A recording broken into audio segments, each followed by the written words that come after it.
So thanks everyone for coming to another one of our webinar series. Our topic for June actually from our organization is subcontractor management. It's the third in a series that contributes to our general theme for Q2, which is resource management.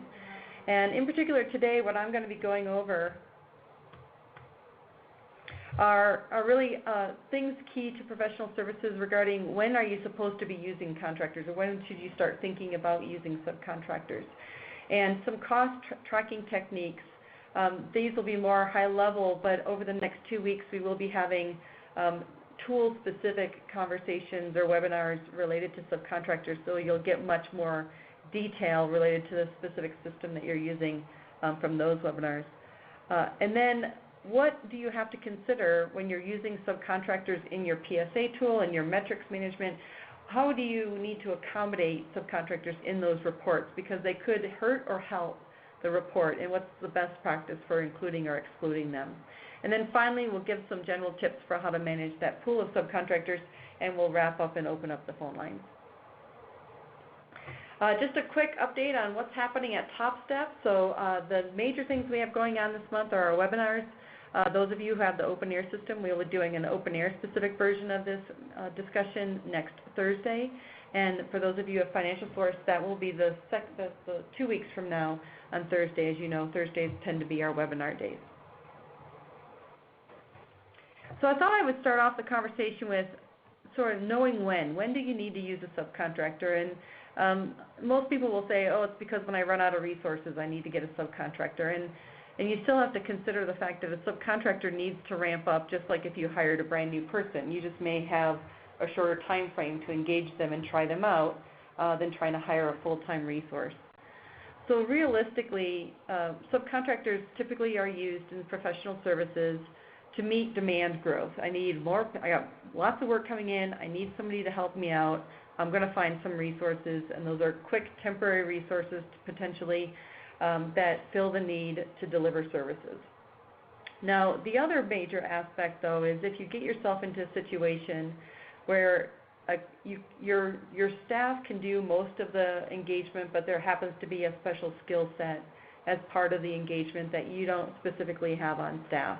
That happens to us even here at Top Step when we get asked to do some kind of development type work outside of the JavaScripting. We tend to partner with people as we don't have that skill set in-house natively, being a professional consulting firm. So that tends to be the subcontractor model. People will find they need a special skill set and they just don't have it on staff because the demand is low. And of course, there are plenty of companies out there that would provide that, or individuals. And then finally, the last one that I would consider a subcontractor need is really staff augmentation. You need someone not necessarily to deliver services, but it may be something that somebody that you just need to work in your back office or operations. And so you hire subcontractors more from an operational point of view versus a billability point of view. And those are all different types of subcontractors, different types of agreement models, different type of engagement models, and long-term use models at the end of the day. Now, looking first at the demand growth example, where you have the demand growth is almost one-to-one, well, it should be one-to-one with your pipeline. You're closing deals, you have lots of work to deliver, and now your demand for resources to deliver that work keeps going up. And if you don't fulfill that demand, you're going to end up pushing schedules out. So now you're running into potentially a client sat situation because you're pushing the work out farther than a client is willing to wait for it. So you have to weigh the pros and cons of bringing subcontractors in to be able to fulfill that work that's coming in. And then you have to look and see, based on the work coming in, what kind of resources do I need? Where are my shortfalls in my capacity for that skill set or that category of resources? And you're really looking at skill sets, you're really looking at job categories.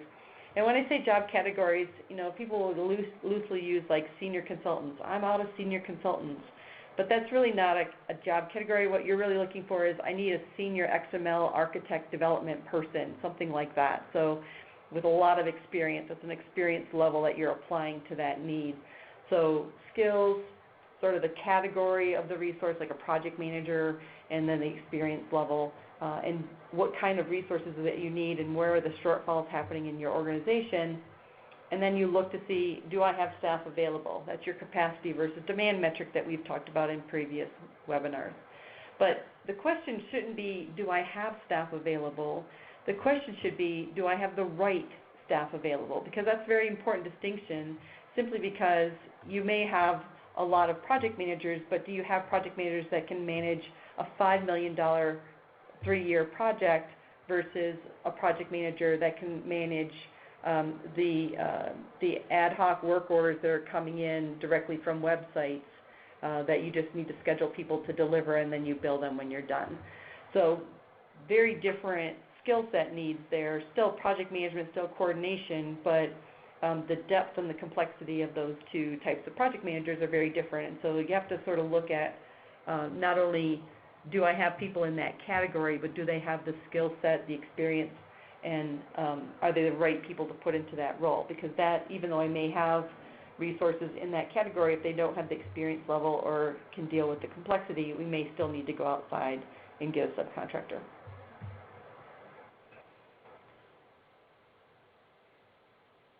So in previous webinars, we talked about these capacity versus demand reports, and it's usually head count. You know, how many equivalent head count do I have in capacity versus the equivalent head count of demand that's coming in for the work. And that's really based on your resource scheduling and the people that you have on staff, right?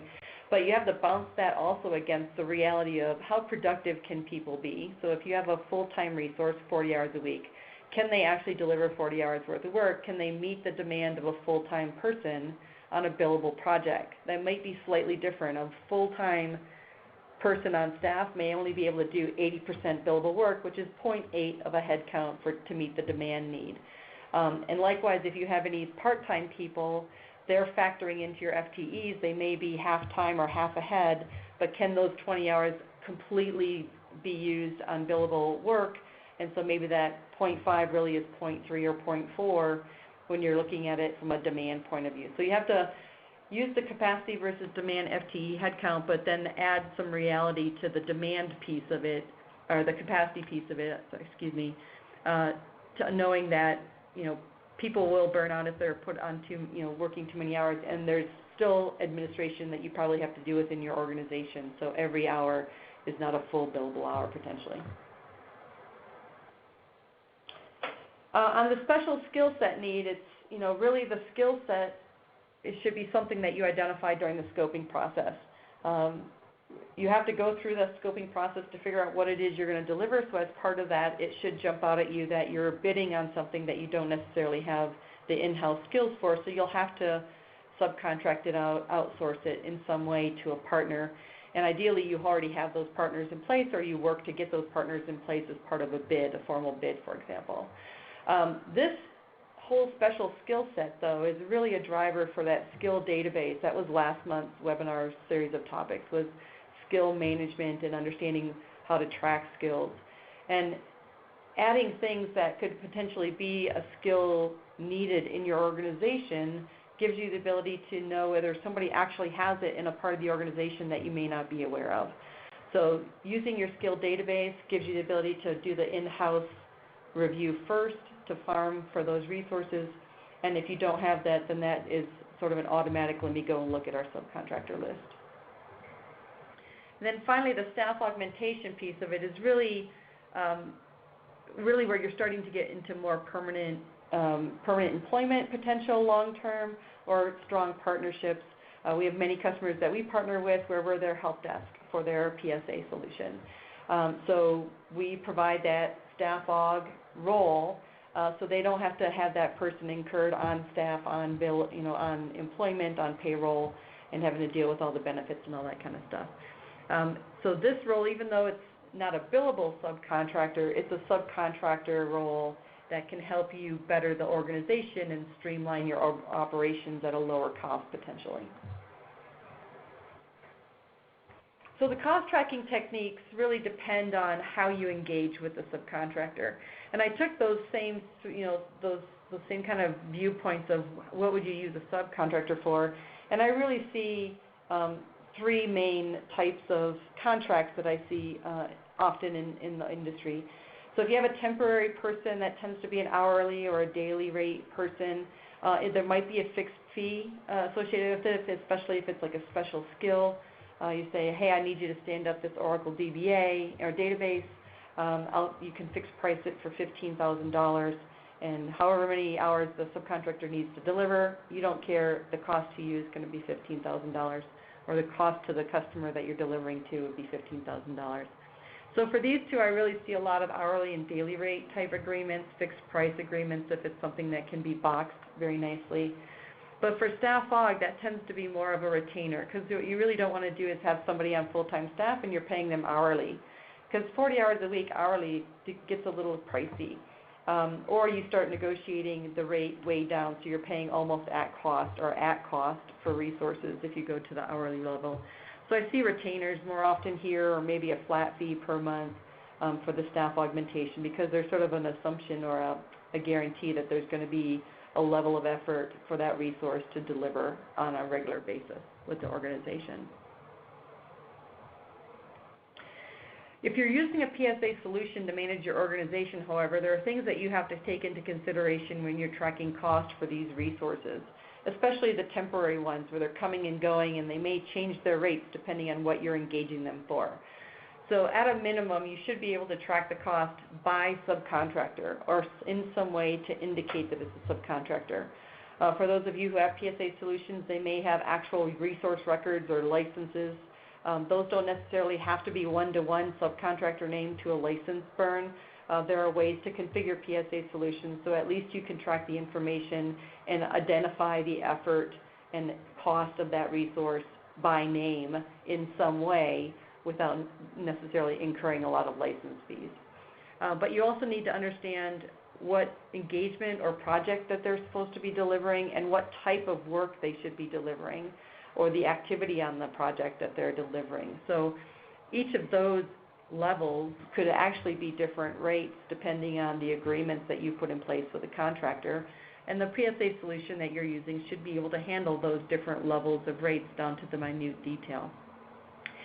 If you also have your fixed fee type of contractors where there's not an hourly daily rate variation, but there's a fixed cost, obviously your PSA should be able to handle a purchase amount, a cost against the project in a fixed component, which then can be either rebilled out to the customer with a markup, for example, or at least is incurred as cost to the organization or to the specific project against which the services are being delivered.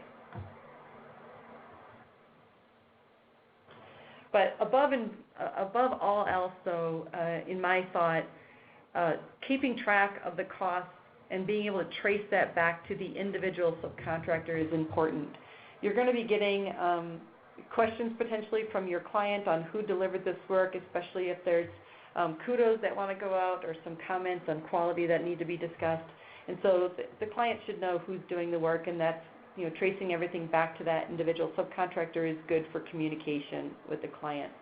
The operations and finance team are getting invoices from the subcontractor. So how do you make sure that the invoices that you get are for the person that did the work? And where's that name connection there versus the fact that I just hired Atos Origin, who in Atos Origin did the work, okay?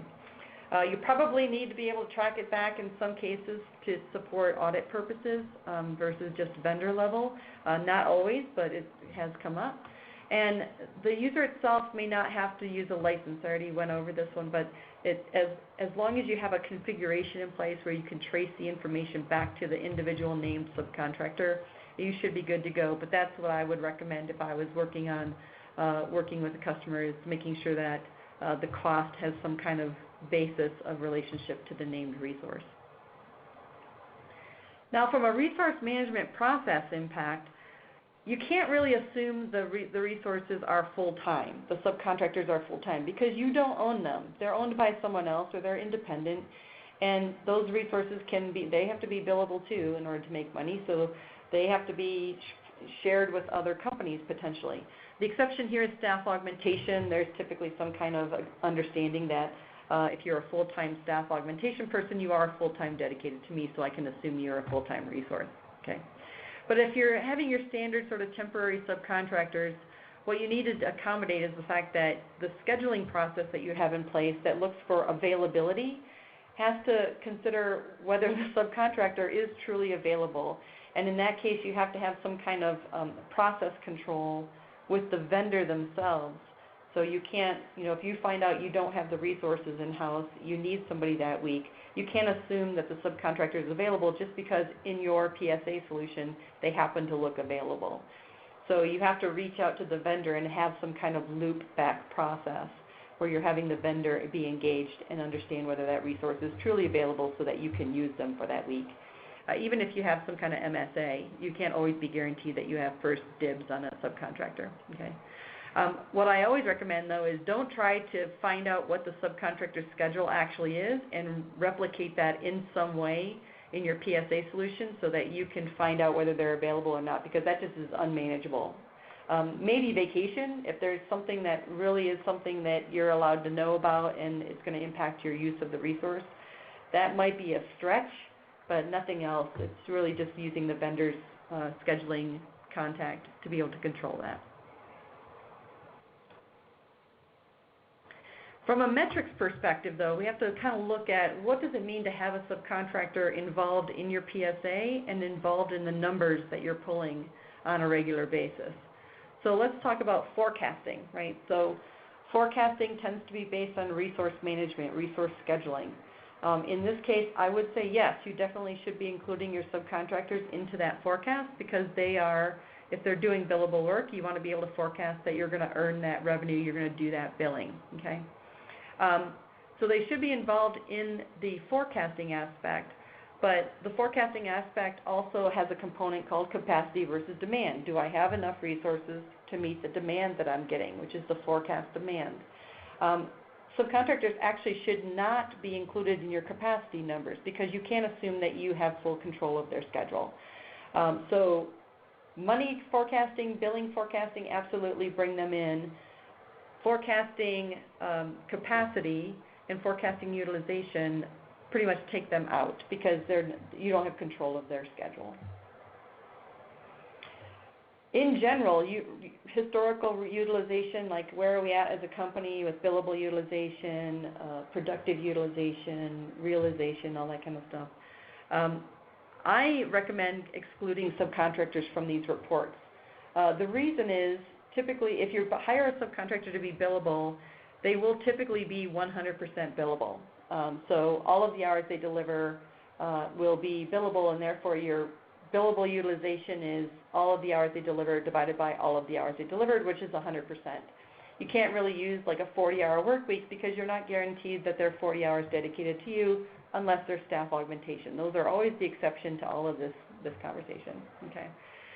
If you happen to bring them in, you decide that their utilization is important, we want to bring them in, they will skew your numbers, it's positive or negative. So if you bring them in to a billable utilization, they will skew the numbers up because their 100% contributes to it, so you're artificially reporting that your utilization is high because you have subcontractors that are fully billable. If you try to normalize it to like a 40-hour work week schedule, many times their utilization will bring you down because they're not a full-time employee. So the 3 weeks of the month that they worked and they were full-time billable, and that's all you expected them for, it becomes unmanageable to try and say, well, their available hours were only the 3 weeks that they worked, and then they're also available this other week in July and this other week in August. It's too much maintenance for the headache. You can do better with like margin reporting in that perspective. So I usually take utilization, subcontractors out of the utilization equations altogether. And finally, from a trending measures perspective, I think you should include subcontractors because they are driving bill rates. They're doing billing. They are earning revenue for the company.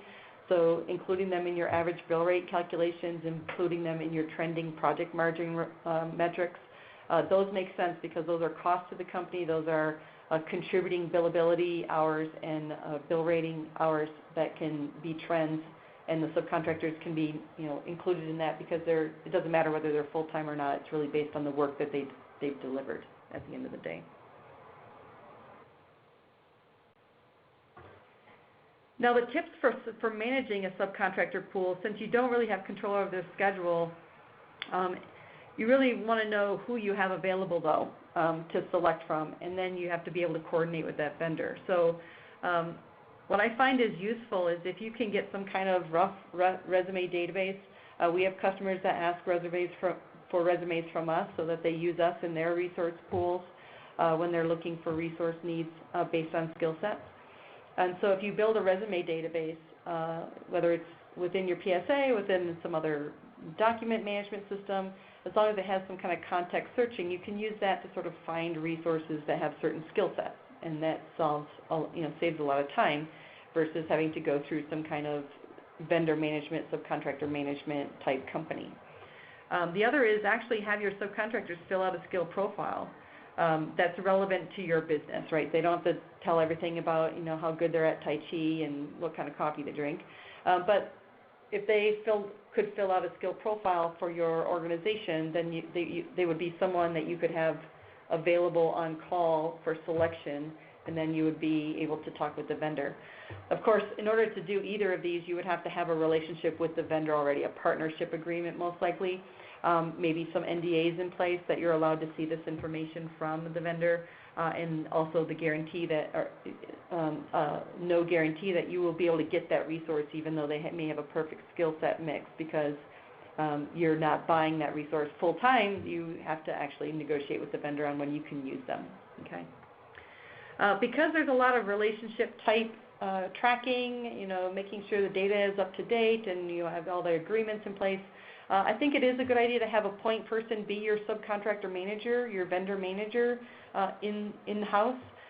They could onboard the vendor manager, make sure they know how to submit time and expense if they need to, understand what the contract controls are, what the rates are. Many times this becomes the project manager, but you have lots of project managers in your organization. So centralizing this helps at least focus what resources are available and what kind of agreements you have in place with them. Okay. And then from an executive level, I would actually recommend monitoring on a regular basis the ratio of subcontractor use to internal resource use. Because if you're starting to use more and more subcontractors and not your internal resources, is that hurting your internal resource utilization? Are you incurring higher costs because subcontractors, for the most part, tend to be a bit higher cost if they're hired in the same geography as your internal resources. You hired your internal resources, they're on staff, and then you have to subcontract out to some other folks. They're going to charge you a higher hourly rate than what you're paying for your internal resources typically. Is that always the case? No, I have run into some customers where they have been able to save money by subcontracting it out, which is a strange model to me, because that means you should never use your internal resources. But for the most part, if you watch that ratio, if it looks like you're going more and more towards subcontractors and you're not hiring people in-house, that might be an inefficiency in where the money's going to get the service folks that can deliver the services. You might be incurring higher costs, which is affecting your margins, obviously. So kind of keep an eye on that. So if it looks like you're tending to use more subcontractors than you think you should from a cost perspective, now let's go hire those kind of resources, because we keep using these seven PSA deployment people over and over and over again. Can we just go and hire that skill set in-house and not have to rely on subcontractors that may be higher price? Okay. So in general, subcontractors are a good thing. They fill a gap, they help your organization, they become something that helps you achieve your growth, helps you achieve your process streamlining, and make the organization run smoothly. You can manage the cost of those resources, but you have to make sure your PSA solution understands the way that you're engaging your vendors, and that you know how to keep the track of that cost, especially to be able to understand who delivered the services when. Okay. As subcontractors become part of the landscape of the resources on your teams, you have to understand the impact of including or excluding them in your standard metrics, because they could skew numbers and give you maybe false positives or false negatives, and you really want to make sure the data is kept clean. And the data probably is clean in your system. It's just the report that needs to be adjusted. Okay. I recommend establishing some go-to partners that you can pull subcontractors from. Maybe a couple independent contractors that you always use. Consistency saves a lot of handoff time and ramp-up time. So having those partnerships in place is very helpful, and because of that, usually a subcontractor manager or an onboarding specialist, somebody that can handle all the contracts, the paperwork, the onboarding, making sure everything's in line with the resource being told what project they're on and they know what their contract is all about, and being able to reconcile invoices at the end of the day. So all of those aspects are useful to have regarding contractors. So with that, before I move on to the next slide, I'm going to go ahead and stop the recording at this point and finish this up with definitely a thank you for coming to the webinar, that we went over the subcontractor basics of